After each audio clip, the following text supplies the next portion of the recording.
Terima kasih Bu Susan, boleh tepuk tangan secara virtual. Iya, Teman-teman sama-sama. semuanya, ini keren banget ya bahwa Makasih. Bu Susan adalah ya yang tadi sudah menjelaskan bagaimana asuransi bekerja.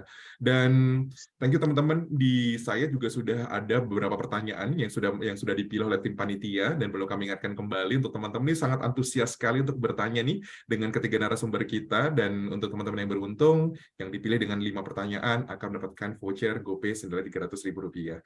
Dan untuk pertanyaan yang pertama, ini adalah dari Naomi Lastri, dari Stimra, ingin bertanya ke Kak Herol. Nah, Kak Herol, ini ada pertanyaan dari Naomi Lastri dari Stimra. Yes. Ya, pertanyaannya adalah tips apa atau langkah seperti apa yang harus dilakukan untuk para mahasiswa manajemen asuransi yang ingin berkarir di dunia agen asuransi.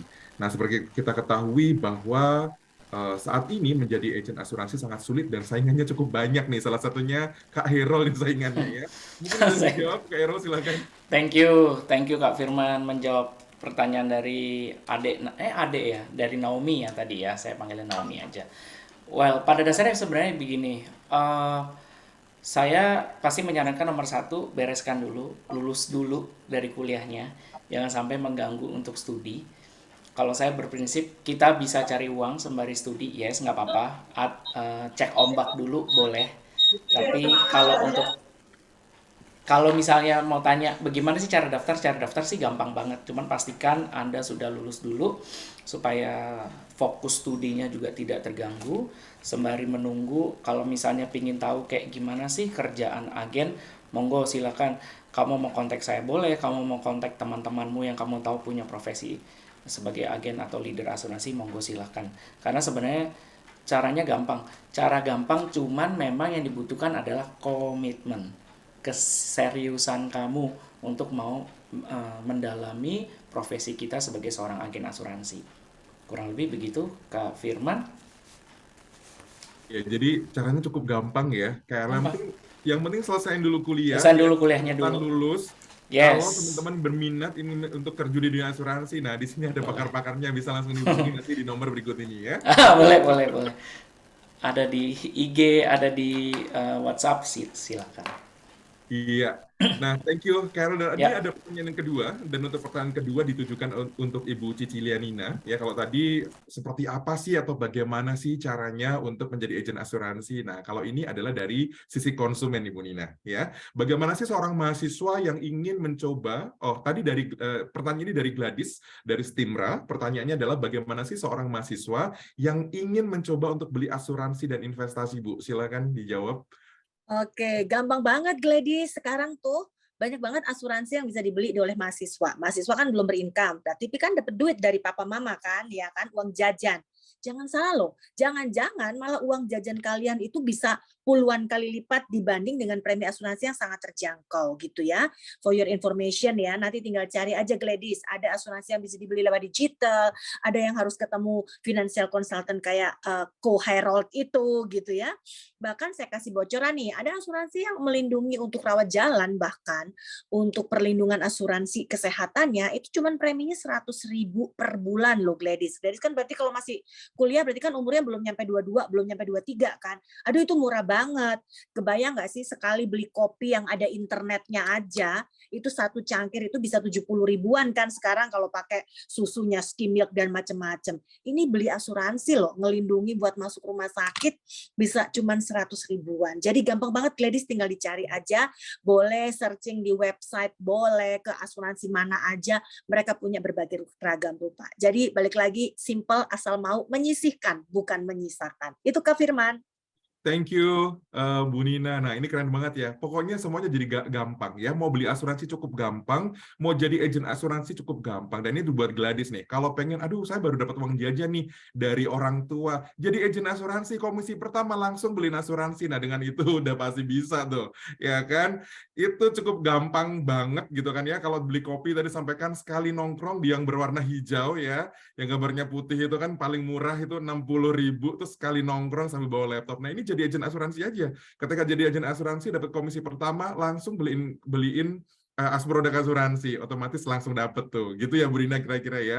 Nah thank you Gladys untuk pertanyaannya, dan berikutnya ini ada pertanyaan ketiga Nah, pertanyaan yang ketiga, sebentar ya, ini saya buka terlebih dahulu. Ya, untuk pertanyaan ketiga dari Amos dari UKI bertanya untuk Kak Robi. Nah, Kak Robi sudah siap untuk Yes. menjawab. Nah, pertanyaannya Oke. adalah, nah, kalau kita berbicara dari tadi kan kita berbicara bahwa ini adalah manajemen resiko, resiko dan resiko. Nah, bagaimana sih Kak Robi untuk mitigasi resiko ya, apalagi disiapkan untuk menuju tahun 2023 yang katanya ada isu resesi. Nah, ini kemarin juga di berita juga cukup banyak ya. Dan apa saja yang harus disiapkan khususnya untuk yang masih menjadi mahasiswa atau yang baru jadi fresh graduate. Silakan Kak Robi. Oke, thank you Firman. Oke, buat tadi yang masih fresh graduate ataupun yang menjelang mau lulus, sebenarnya kalau yang masih fokus kuliah ya diberesin dulu. Ya, jadi resesinya dengan orang tua ya, karena kan nanti kalau sampai kamu molor, biaya kuliahnya bayar lagi kan, itu jadi resesi keluarga ya. Oke, secara general teman-teman ya tadi kita ada beberapa pilar ya, tadi kayak piramida yang di awal ya, perencana keuangan. Jadi pastiin teman-teman ya tadi tahu mana keinginan, tahu mana kebutuhan, ya jangan digabung ya. Ya biasa kan sekarang tuh dikit-dikit healing ya katanya. Nanti lama-lama hilang. Ya, hilang duitnya gitu, bukan hilang orangnya ya. Jadi itu yang teman-teman harus lakukan dulu ya. Jadi budgeting itu the one and only. Ya, karena ya tadi kita nggak bisa kontrol ya isu-isu ekonomi, perang segala macam itu kita nggak bisa kontrol. Yang kita bisa kontrol ada berapa uang masuk, berapa uang yang keluar di dompet kita. Ya, itu yang paling gampang. Apalagi sekarang ya teknologi udah mempermudah ya. Kalau bilang, wah kayak masih susah nih, saya cuma rekening punya cuma satu. Ya sekarang hampir-hampir semua bank digital tuh kamu bisa punya rekening baru ya tanpa harus keluar dari rumah ya dari handphone kamu ya kan. Jadi nggak ada alasan tuh kalau bilang masih kesulitan ngatur uang ya. Yang kedua adalah ya tadi habis setelah kamu udah tahu arus kas kamu bisa positif tiap bulan, yang kedua kumpulin dana darurat ya. Dana darurat tadi udah di-sharingkan juga kalau masih single 6 kali pengeluaran kamu. Ya untungnya kalau kamu masih dalam tanggung jawab orang tua ya sebenarnya nggak sampai gimana-gimana ya. Setidaknya buat mungkin kebutuhan kamu keseharian, buat hangout kamu itu cukup ya, it's okay ya. Terus yang ketiga tadi benar asuransi itu harus mulai ya, karena sekarang ya tadi mungkin satu-satunya produk keuangan yang cukup unik. Mungkin kalau produk keuangan yang lain kamu punya uangnya, kamu bisa beli anytime, ya kapanpun, ya selama tokonya buka ya, aplikasinya buka ataupun bank buka dan segala macam. Tapi untuk asuransi itu ada syarat kedua, itu sehat. Ya sekarang masa ada ngomong orang anak mudanya bisa kena sakit yang aneh-aneh, hipertensi, diabetes, pradiabetes segala macam. Manusia modern sekarang nggak lepas dari resiko itu. Bahkan yang kemarin COVID yang meninggal juga masih 30-an loh. Ya, justru teman-teman nih, ini jadi tips juga ya buat kamu yang udah punya historis COVID atau lagi nanti kena takut yang kedua ketiga, sebaiknya punya asuransi dari sekarang. Karena nanti itu jadi pertimbangan waktu kamu beli asuransi, apalagi kalau kamu sampai dirawat inap. Ya, karena infonya COVID itu kan jadinya menahun ya, nanti virusnya tetap ada dan segala macam, nah itu yang jadi concern. Justru teman-teman yang sehat, belum ada historis medis aneh-aneh, ya, itu harus punya asuransi sedini mungkin, disesuaikan dengan kebutuhan. Karena sekarang produk asuransi bervariasi banget, kan benar kata Bu Nina, mulai dari 100.000 gitu kan. Ibarat aku pikir saldo kamu beli ojek online aja lebih dari itu gitu, ya kan. Nah, tinggal disesuaikan. Sekarang udah lebih canggih, ya kan, banyak teman-teman pemasar agen asuransi yang sekarang juga lebih profesional, ya, sehingga bukan cuma cari uang, ya, karena kita yakin jalankan dulu misinya, ya, nanti kokonya datang, komisi, ya. Jadi bukan kebalik nih, ya. Jadi teman-teman ya bolehlah double cross check gitu kan. Misalnya kayak udah berapa lama di agen asuransi seperti itu. Jadi mungkin tips-tipsnya gitu. Jangan yang mungkin baru ikut atau gimana ya. Mungkin kamu juga belum believe ya nggak apa-apa. Ya seperti itu. Mungkin dari aku seperti itu, Firman. Thank you. Thank you, Kak Robi. Wow, sudah dijelaskan nih secara lengkap ya. Nah, pertanyaan berikutnya. Nah, kali ini pertanyaan berikutnya dari Royhan Bagas Pratama dari UGM akan bertanya dengan Kak Hani. Nah, Kak Hani sudah siap untuk menjawab pertanyaan. Nah, pertanyaannya adalah bagaimana cara industri asuransi dalam memberikan nilai perlindungan lebih serta meyakinkan masyarakat atau pelanggan untuk memanfaatkan jenis asuransi yang ada. Silahkan Kak Hani. Oke, tadi udah mulai matiin kamera, kirain nggak ada pertanyaan. Terima kasih loh pertanyaannya. Jadi tadi gimana tadi? Jadi bagaimana asuransi bagaimana industri asuransi dalam memberi nilai perlindungan serta meyakinkan masyarakat atau pelanggan untuk memanfaatkan jenis asuransi yang ada.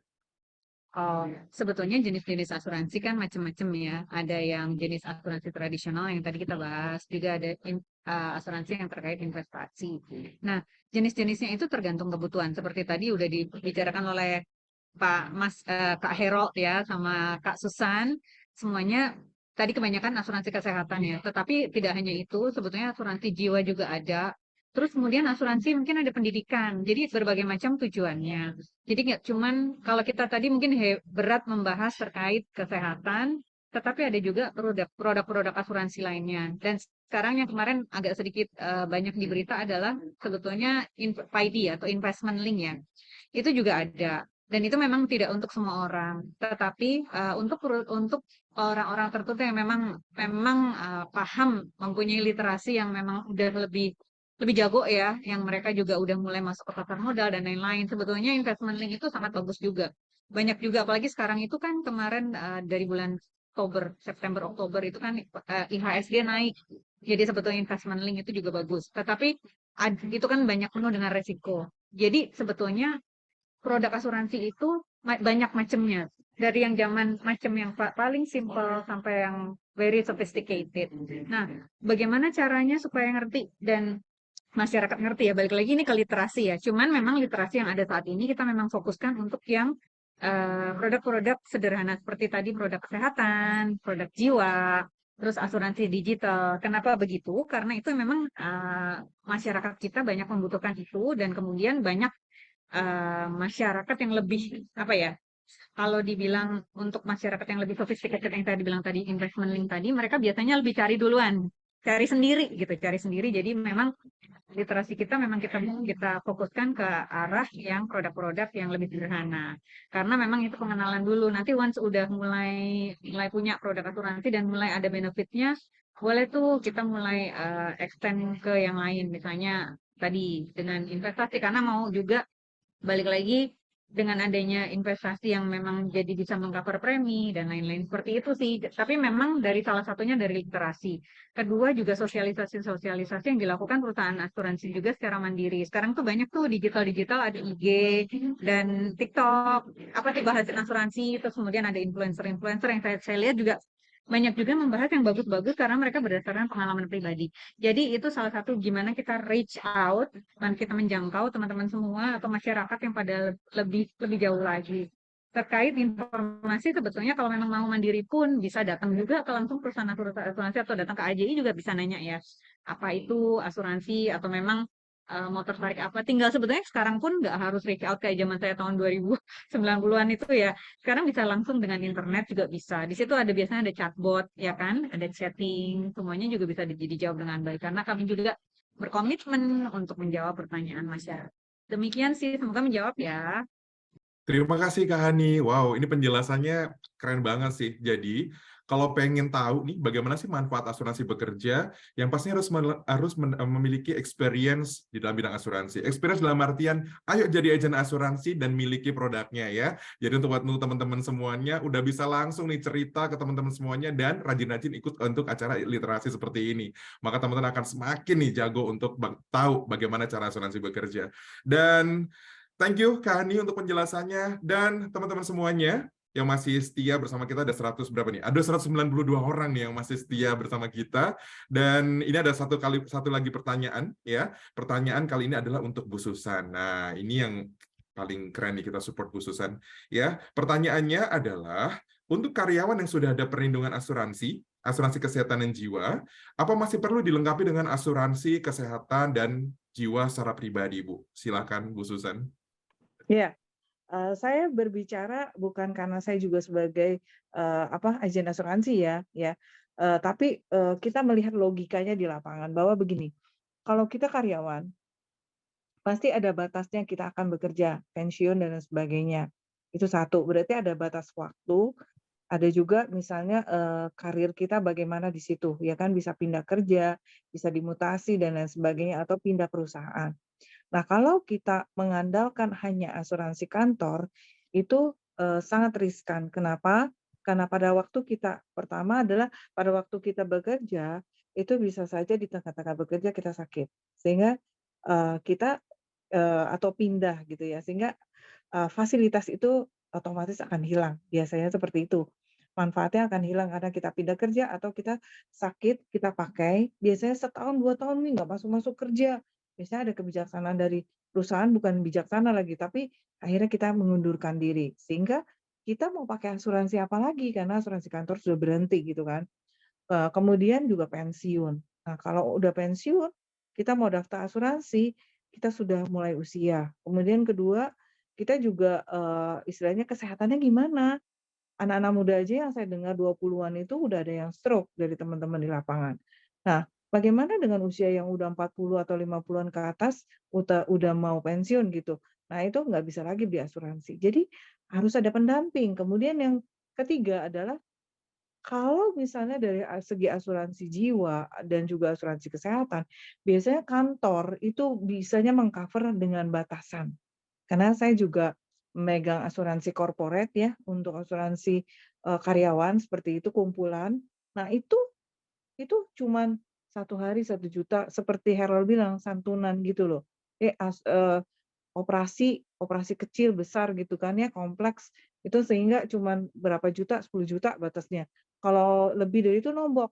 Perusahaan kan dia harus membeli buat karyawannya itu ratusan atau ribuan orang kadang.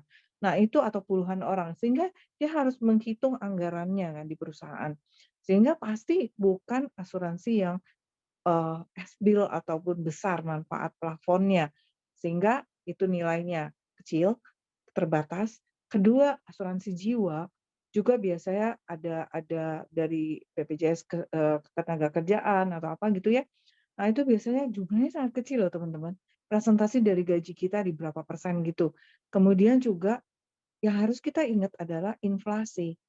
Kalau uang yang kita dapat dari uang pertanggungan dari perusahaan, kasih asuransi jiwa atau asuransi kesehatan, itu ingat bahwa inflasi berjalan terus, sehingga uang pertanggungan yang kita miliki, misalnya asuransi jiwa itu 500 juta, zaman sekarang 500 juta itu nggak besar kalau kita lihat. Dibanding dulu 1 M, kayaknya besar banget. Itu namanya inflasi. Jadi makanya harus nambah. Sebagai seorang karyawan harus punya backup. Ada beberapa rekan saya di perusahaan asing itu mengambil ke saya walaupun perusahaannya sudah cover dia. Dan ingat, biasanya asuransi kesehatan itu yang hanya untuk wilayah Indonesia. Tapi kalau kita mau berobat ke luar negeri, itu biasanya udah dibatasi dari perusahaan, nggak bisa. Karena ada beberapa rumah sakit pun dokter-dokternya hanya di-cover untuk rumah sakit Indonesia di rumah sakit tersebut, tapi kalau mau ke rumah sakit luar negeri itu nggak bisa. Jadi banyak keterbatasan. Itu wajar karena pengusaha pun harus menghitung anggaran dan sebagainya. Makanya kita sebagai karyawan juga harus lebih bijak mengelola dan kita menambah asuransi di luar dari perusahaan yang sudah kita miliki gitu. Terima kasih. Oke, terima kasih Bu Susan. Jadi tetap perlu ya, Sama-sama. Bu, Tetap meskipun perlu, sudah Pak. punya asuransi dari perusahaan, tetapi kita juga nggak salah nih kalau untuk mendapatkan perlindungan yang sangat komprehensif dan sampai Iya, ke luar negeri, nah itu betul. juga tetap perlu ya Bu ya, Backup ya, Pak, backup. tetap ada backup. Oke, thank you Bu Susan, keren banget Iya, Bu terima untuk kasih sama-sama. sharingnya dan untuk jawabannya. Nah, teman-teman semuanya, ini adalah sesi terakhir ya, dan saya juga ucapkan terima kasih untuk teman-teman semuanya dan teman-teman yang bergabung di acara literasi hari ini akan mendapatkan e-certificate dari AAJI yang akan dikirimkan 2 minggu setelah acara, dan juga berkesempatan untuk mendapatkan 2 buah e-book tentang perencanaan keuangan. Wow, boleh tepuk tangan dong. Ini adalah acara yang sangat keren banget ya teman-teman ya. Dan saya juga mengucapkan terima kasih untuk Pak Freddy Tamrin, selaku Ketua dari Bidang Literasi dan Perlindungan Konsumen. Saya juga mengucapkan terima kasih untuk Ibu Cicilianina dari Kepala Departemen Edukasi dan Literasi, dan juga saya mengucapkan terima kasih untuk Ibu Hani Kusumawardani dari Kepala Departemen Perlindungan Konsumen dari Asosiasi Asuransi Jiwa Indonesia. Dan Untuk itu, ini adalah yang terakhir, teman-teman semuanya, saya Firman Atmojo dan seluruh panitia dari Asosiasi Asuransi Jiwa Indonesia yang bertugas pada siang hari ini, mengucapkan terima kasih dan terima kasih untuk seluruh pembicara yang sudah berkenan untuk sharing ilmunya. Dan tentu saja teman-teman, apabila ada pertanyaan terkait atau update terkait dengan asuransi, teman-teman bisa follow Instagramnya dari Asosiasi Asuransi Jiwa Indonesia untuk mendapatkan informasi secara detail terkait dengan literasi keuangan. Untuk itu, saya ucapkan terima kasih, salam literasi, dan mari berasuransi. Terima kasih, Bapak Ibu semuanya. Terima kasih Terima Firman. kasih. Terima kasih Kak Firman Terima kasih semuanya. kakak-kakak. Semua Indra dan Mbak Thank you, Bu Deska. Vera. Thank you. Thank you.